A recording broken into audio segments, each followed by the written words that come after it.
요즘 워낙 더워서 실내 스포츠 네. 즐기는 분들도 많은데 뭐 곳곳이 위험한 곳이 많은가 봐요.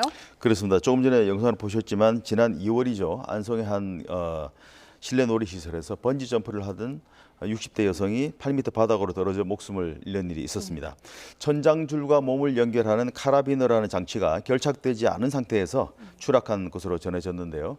현장에는 안전요원이 있었지만 관리가 제대로 안 됐던 것입니다. 말씀하신 대로 이런 실내 레포츠를 즐기는 수요가 많아지고 있는데요. 얼마나 안전하게 진행되어 있는지를 조사해 봤더니 아직 미흡한 것이 많이 드러났습니다. 특히 이 가운데는 실제 사고가 나면 심각한 결과를 가져올 수 있는 문제점도 여러 적발됐습니다. 네, 어떤 시설을 조사했고 어떤 문제점이 드러났습니까? 네, 한국소비자원이 했는데요. 전국 실내 스포츠 테마파크 13곳을 조사했습니다. 예. 실내 스포츠는 대표적인 게 인공암벽 클라이밍이고 봉 형태의 계단을 올라가는 스텝업, 점프대에서 샌드백을 향해 점프해서 매달려 내려오는 점핑 타워, 와이어를 타고 경사지를 내려가는 집 라인, 그리고 밧줄 형태로 이루어진 로프 코스, 그리고 실내 번지 점프도 있습니다.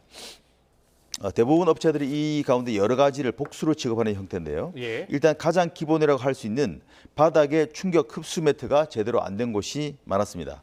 13개 업체 가운데 한 곳은 바닥에 매트가 아예 없었고요.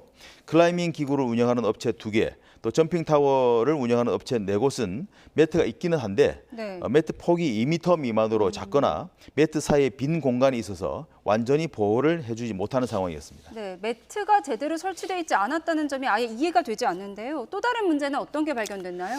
네, 공중에 매달려 이동하는 짚 라인 있잖아요. 예. 짚 라인이 있고 또 공중에서 걸어가는 로프 코스라는 네. 그게 있는데, 아이들도 많이 하는데요. 네네, 이게 만에 하나 떨어질 가능성에 대비해서 이제 안전망이 필요한데 이 예. 또한 제대로 안 돼 있는 곳이 있었습니다.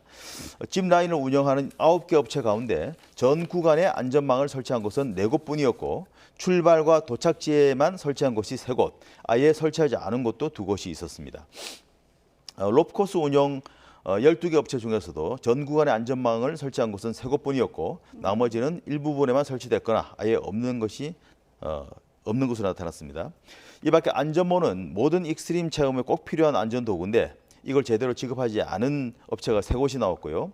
임신부나 음주자, 기저질환자 등은 이런 실내 스포츠를 하기에 부적합하기 때문에 업체들은 부적합 사실을 고지하고 이용 동의서를 받아야 하는데 조사 대상 13개 업체 가운데 5곳이 동의서를 받지 않았습니다. 예. 아울러 각 기구마다 이용자의 신장과 체중 제한이 있는데 실제로 계측기를 갖다 놓고 이용자의 신장과 체중을 재는 업체는 하나도 없었던 것으로 나왔습니다. 그렇군요. 후속 조치도 필요할 것 같고 수시로 조사하는 그런 절차 방법이 필요할 것 같습니다. 잘 들었고요.